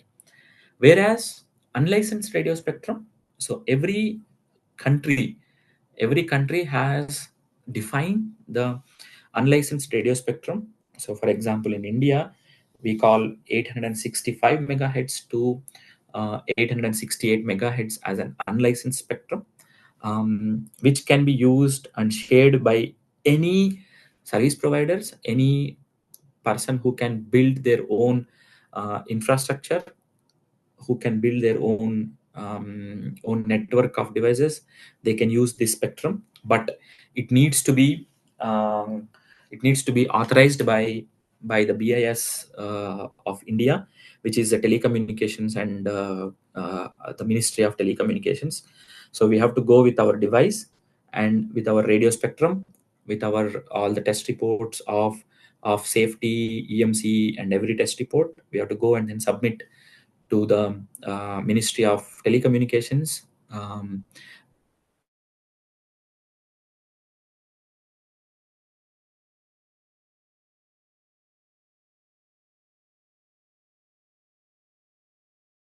It is a free of cost, that there is no license fee to this.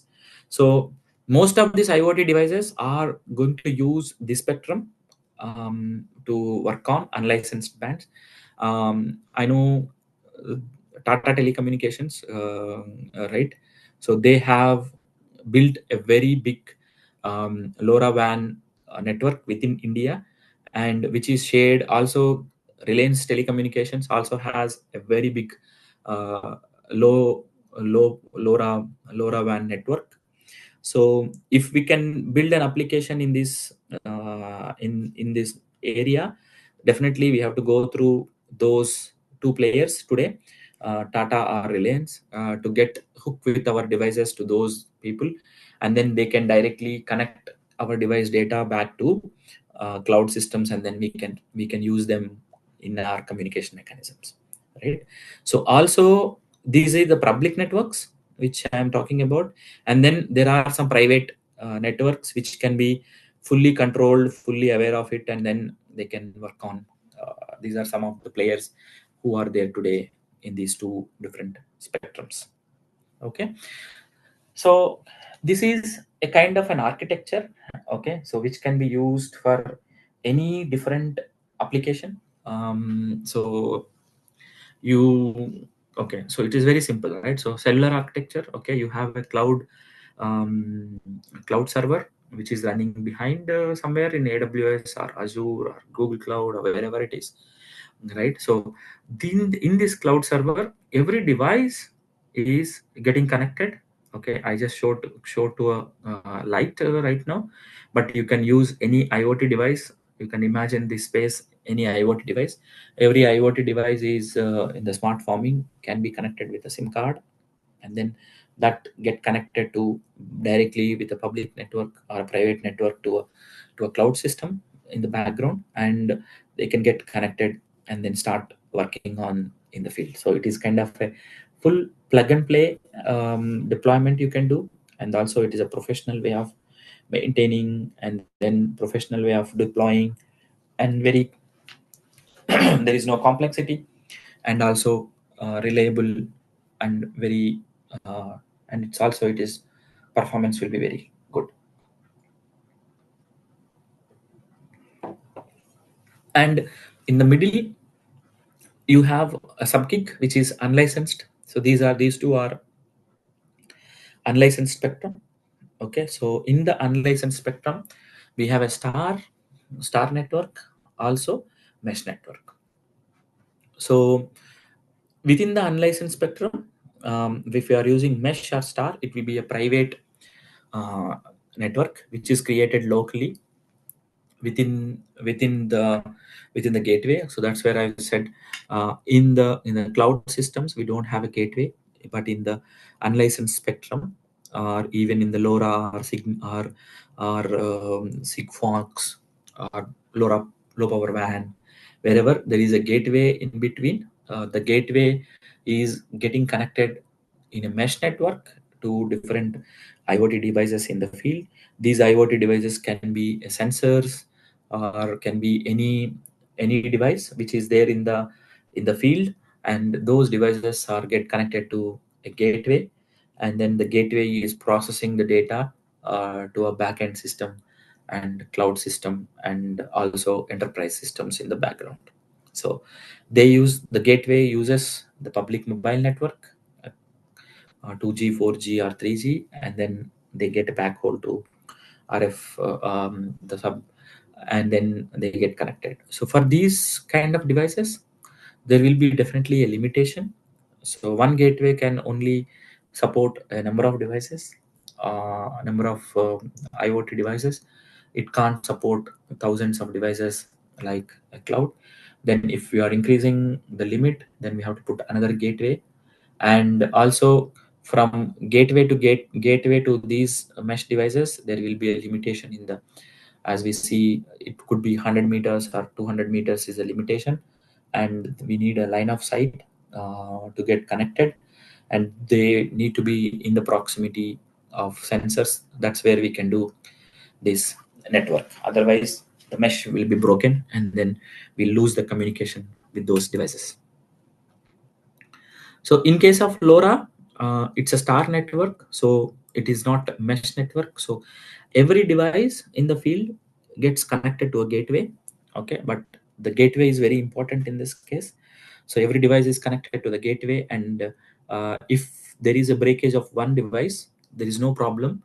Only this one device is broken, all other devices are get connected. But in case of mesh, if this device is broken, all the traffic which is going through this device is lost. Otherwise they need to get rerouted to a different mesh network and then talk back.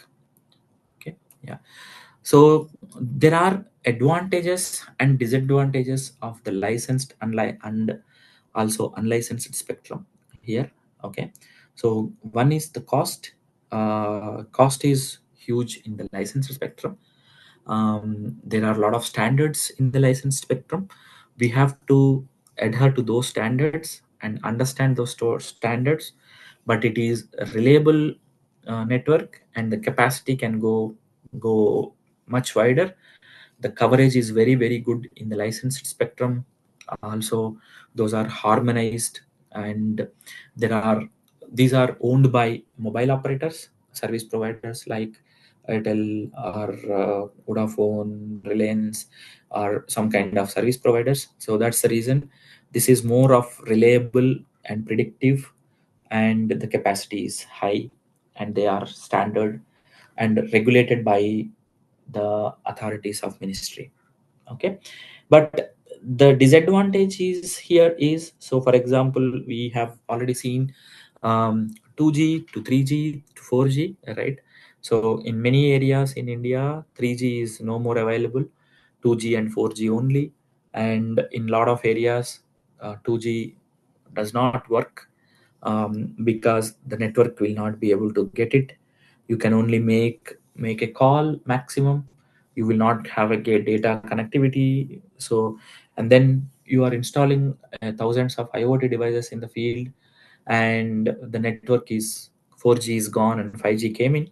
Then we need to go and then do a replacement of all those devices again to 5G. So which is going to be a languidity. So languidity cost is a huge today. And also it is more of you are relying on the local operators, local service providers. Every country has a different service providers. Say example, whichever service providers are there in Andhra may not be available in Telangana to Maharashtra. There is a difference, right? So, and also country to countries there is a difference in the service providers. The usage of the mobile operators, mobile bands, networks are different. And there are recurring costs in this license. So the cost of initial investment is high. At the same time, there is a monthly recurring cost on every data we use, every penny we use. This is going to be very high in the licensed spectrum. Whereas in unlicensed spectrum, so we just take a license one time, and then we deploy the private networks. Those are quick and easy to do the deployment of those private networks. And then those, once the networks are deployed, they can we can use those networks to do communication however how much ever we wanted. In case of sunset happens from 2G 3G, we only replace the gateways and the gateway networks, gateway modem connections. Then it is all taken care, and then it's back into connection and then do it. So that's how the licensed and unlicensed spectrums are used in these IoT world. Also, same can be used in the farming techniques. Okay. So this is little bit broader on the licensed spectrum and the standards, unlicensed spectrum and the standards. Okay. So with the different architectures and different bandwidths and different coverages, and yeah, this kind of this. Okay. So in licensed spectrum we have 2G 3G GSM bands, and then we have LTE bands. And in the NB-IoT, we can build the devices on GSM or LTE. Then these 3G bands we can use roaming devices, non-roaming devices. Okay, so these are all with the two-tier architectures.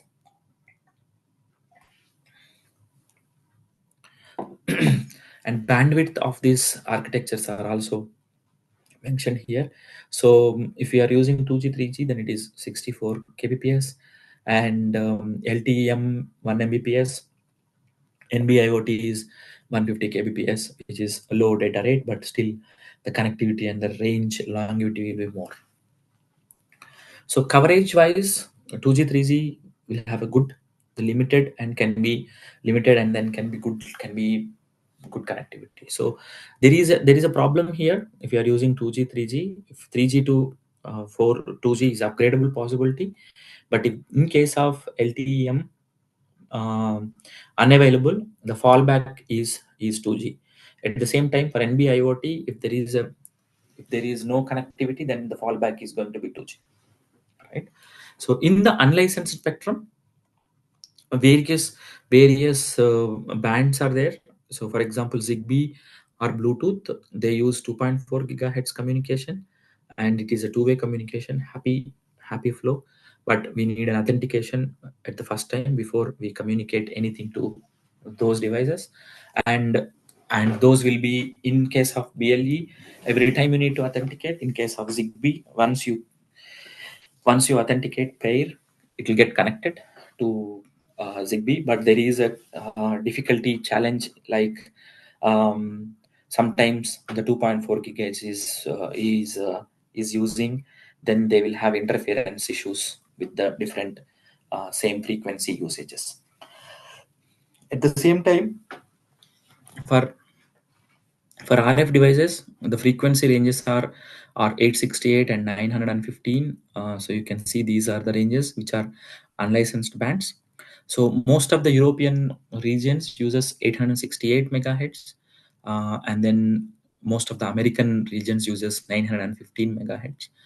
Also South America, some of Australia, New Zealand, also, and then other countries like Malaysia, Indonesia also uses 915 megahertz unlicensed bands. So these are more of regulatory based, and then in every country, whenever we are using these ranges, we have to go and then get the approval before going and then start communicating or start using these devices in the field.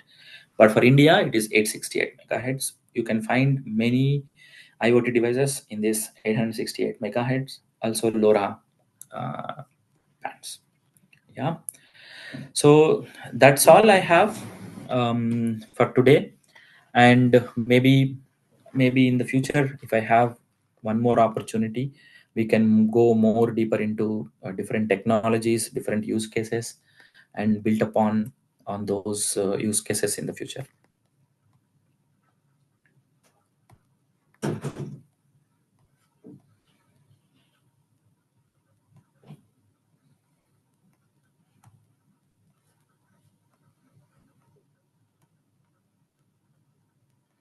Hello.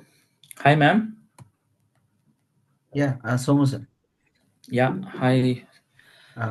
So please play that video. So you want me to play? Yes, Yes, I yes, can, yes. but I don't know how to. Yeah, let me try. Do you hear the audio if I want to play? Yes, yes, yes. Okay, so you can see my screen? Yes, yes.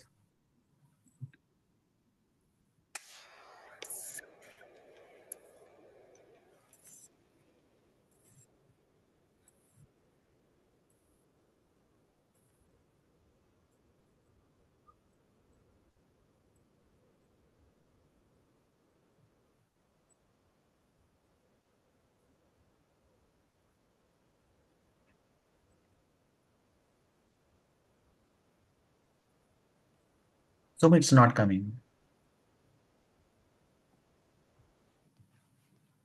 Sorry, Raghu. It's not coming. Like video is not Okay. coming. Okay. Is it Send. playing? Yes, it is. Maybe also share with the system audio. Okay. Do I need to stop sharing and then reshare maybe? Okay. Mm, how do I do that?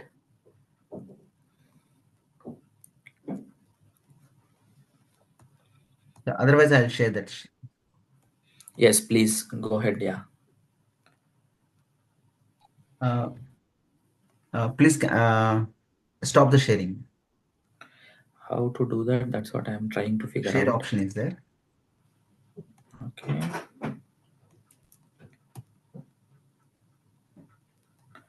Okay, let me try and share. Can you tell me if you are able to see the screen? City farming at Philips. Welcome to a new lightweight series on Can you see? horticulture LED lighting. In the Yes, first yes, part, yes. Okay. we will talk about how plants see light and how different aspects of a light recipe can help to optimize horticultural lighting for plant growth. This part will be presented to you by Thijs van den Berg, plant specialist city farming at Philips Horticulture. Welcome everyone to the first webinar about light in plant growth. I am Thijs van den Berg, a plant specialist at Philips Horticulture LED Solutions. For Philips, I work at the Growway Center for City Farming, where we develop growth recipes for a range of crops.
నేను ఈసారి మనోళ్ళు ఆపుతా. మా ఊర్లో నేను అసలు పెరిగాక ముందు బయటకు వచ్చింది కానీ ఈసారి guarantee.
No audio, sir. Hello? Hello?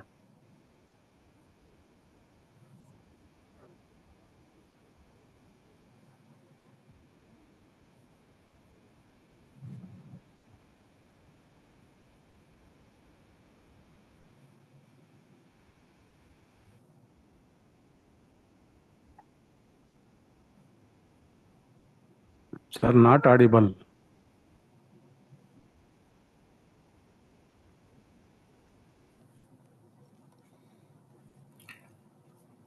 Is it not audible, sir? No, sir. From 5 Oh, minutes. sorry. Sorry then. It's audible. Mm,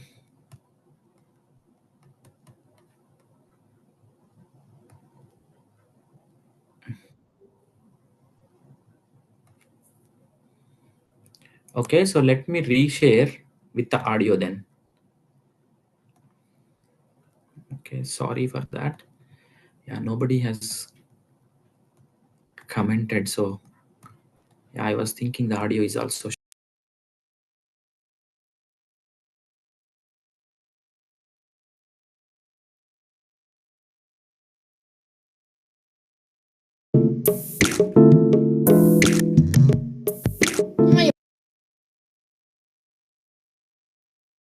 everyone, and welcome to a new Light Bites.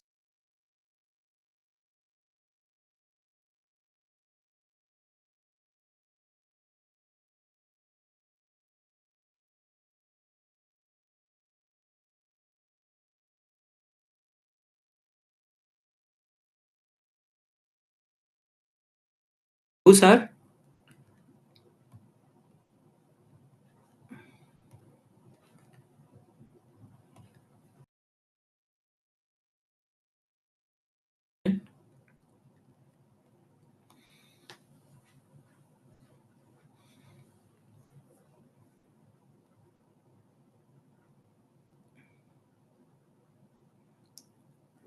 Yeah, maybe start from the beginning.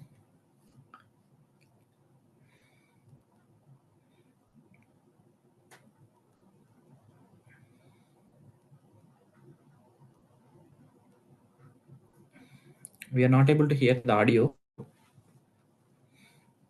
No audio.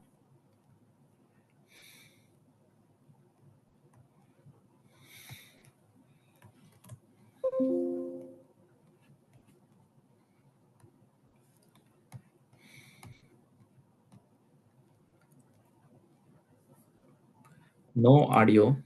Okay, maybe I will just type in the YouTube link here.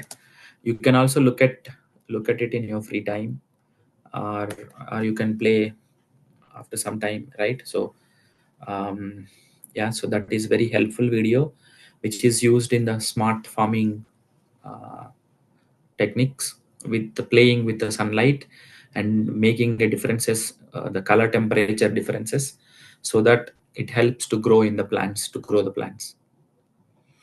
Also, you can follow agricultural related aspects are there. You can also follow the channel for more information of light recipes and how things works in the area of lighting. Yeah. Mm, yeah, I think that's all I have for today.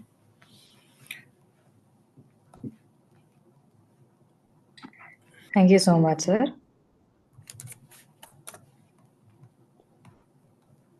Any questions, ma'am? Anyone has anything, please let me know. Yeah.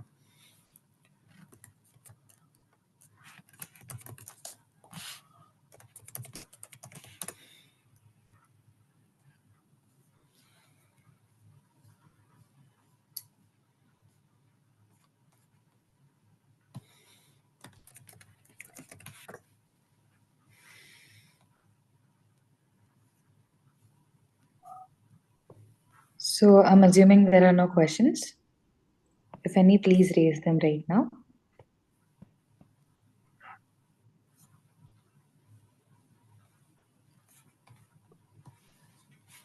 All right, sir. I'm assuming there are no questions from the Yeah, audience. thank you then. Yeah, Thank you so much for your time, sir. Thank you so much. thank you so much. Thank you. Have a good day. Bye. Bye, sir. So that's all for today's session, everyone. We will be connecting at 6 p.m. tomorrow again. Thank you. Thank you very much, and good night. Thanks. I request you to leave, everyone. Thank you. Thank you, sir.